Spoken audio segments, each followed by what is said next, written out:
Welcome to day 3 of What's Next in Life. I'm so excited you're back, and I'm excited to know how it went yesterday with making that list of 5 pieces of unfinished business and how you did. How was it to execute on that? How did it feel to clear that from your space? So I don't care who you are, we all have some kind of unfinished business. And that stuff is taking up space, and it's taking up a precious real estate, precious energetic space that you now get to fill with something else. And that is our topic for today, day 3 of the What's Next in Life challenge. And that is, what do you love to do? And do more of that. So often my clients will come to me and they're like, Amaya, I'm not feeling any joy. Like, I'm super depressed. Everything is so fucking boring. I'm doing the same old thing and I just feel stuck. And I'll say, well, I hear you. Like, I've been there myself. And what is missing?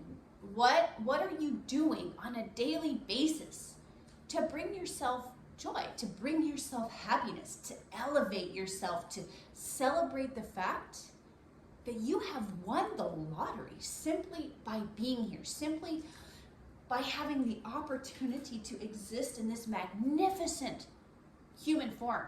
You have done something very right. And they'll say, well, I love dancing. And I'll say, well, cool. Well, when is the last time you went dancing? And they're like, well, God, I can't even remember.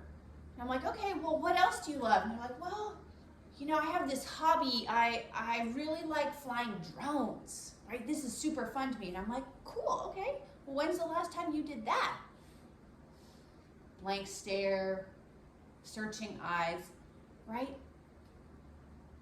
If you're not feeling joy on a daily basis, it's because you're not making space for what you love, for what you love to do. You're not prioritizing pleasure as a birthright. And listen, you are here to experience pleasure. You are here to experience an incredible range of emotions and feelings, and it's important to be here for all of it.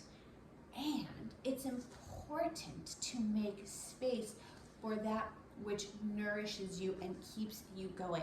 Because if you're just operating on the, I must work, I must do this, or maybe you're even punishing yourself because you're not where you think you're supposed to be, you don't have the partner, you don't have the feeling of purpose, whatever it is that's missing from your life, you're beating yourself up for it, and you're restricting what feels good to you from your life because you have this story that you need that. You need this thing to be in place so that you can start to feel happy. I'm going to tell you a secret. Having worked with numerous highly successful people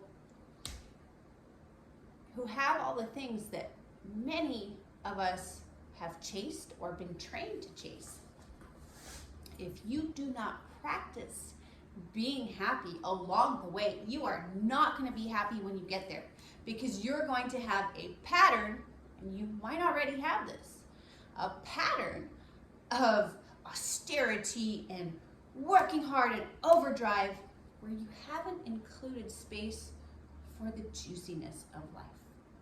So here's my invitation to you for today, for day 3, is make a list of 5 things that you love to do and schedule every single one that you can for this week. And the ones that require more planning, schedule that just outside of this week. And put yourself in a state too, like, don't make this a chore where you're like, I must write down 5 things I love to do and then I must execute. We're not cultivating that kind of bhava or feeling, right? We're cultivating love to do? I'm gonna go do that. Like for me, I love Zouk dancing. Oh, it's so fun. I love learning about astrology and being surrounded by my fellow students. So I'm doing that. Every week I have a class. I love getting massages. I love taking baths and just relaxing or getting in a hot tub, right? These are all very simple things that are nourishing that I can do very easily. So I want to invite you into that. Like, can you make what's next in life pleasurable so that your search, your quest become sustainable? So I'm very excited for you to get this stuff on the books. Remember, action. Action is key. Without action, this just becomes another dream, another thing in your inbox. Don't make it that. Make this the real change. Make this the turning point in your life where you're like, no, I'm really committed to myself, to my highest unfolding, to my blossoming. Because when you are in joy, you attract the world. I promise you. Like, who do you want to go sit by at a party? The person that's like this, or the one who's relaxed, receptive, and smiling? Become that person, and this is how you do it. Thank you so much for being here. I can't wait for days 4 and 5 and to hear how today's challenge went. Sending you so much love. My name's Amaya Shiva. I'm your loving astro life coach, here to help you get out of confusion and into clarity on what you are here to do and experience in life. Om Namah Shivaya.